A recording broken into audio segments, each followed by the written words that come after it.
A lot of questions moving forward as we move into the winter. Public health officials do expect that case count to rise dramatically after the Thanksgiving holiday, Chris. Dasha, New York, unfortunately, has had a lot of experience. Obviously, the huge outbreak that we saw in April, May, a lot of experience in those hospitals. But talk about how people where you are dealing with this pandemic in Appalachia. Yeah, Chris, there are some factors specific to this region that make battling this virus particularly difficult here. First, this is a largely rural area, so people are coming to hospitals like this one from many miles away, some as far away as the border of West Virginia. This is also a population with high levels of comorbidity, meaning people have underlying conditions like obesity, diabetes, opioid addiction, making them more vulnerable to be hospitalized and more likely to die from this disease. But there's one other factor that was a little more unexpected for the healthcare workers here, but that's making things especially difficult, and that is the crisis of misinformation. And for that, I want to bring in Chief Infection Prevention Officer Jamie Swift. Jamie, you've been preparing for something like this for the better part of the last 20 years. You've been through H1N1, you've been through Ebola. How is COVID-19 different, and how does misinformation play a role in this? Yeah, this really is a different response. As we stood up our emergency response systems and our command centers to respond to this virus, we saw very quickly that the spread of misinformation was going to impact our response.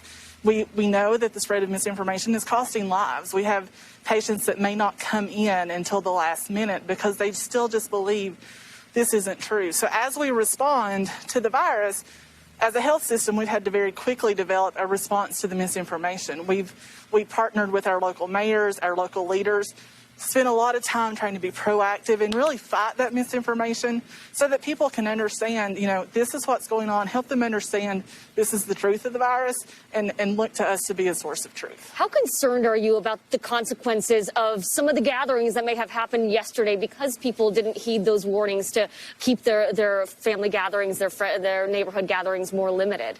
I really am concerned for our region. We are seeing higher cases each week. Our case counts continue to go up week over week. We have a high burden of virus in the community. So if there were lots of gatherings, we know that in 2 to 3 weeks, we're going to have even more hospitalizations, more new cases. And that's concerning of what could happen here over the next 4 to 6 weeks. Jamie, thank you so much. And Chris, I spoke to a nurse this morning who told me she is seeing patients who are coming in with shortness of breath, who are being diagnosed with COVID-19, but just don't believe it is real. And that is posing a lot of challenges for the health workers here. Chris? Dasha, I'm going to cause a little problem here because I saw Jamie walk away, but is she still there? Because I have a question for her. I think it's really important on this misinformation. If we could ask her, there are a lot of folks who have been told, wait until you get really symptomatic before thinking about going into the hospital because the hospitals are so overtaxed. What's her message to folks, not just in her region, but people who may be not believers all across the country, or people in rural areas who hesitate to go to the hospital? At what point do people need to seek help? What's her message?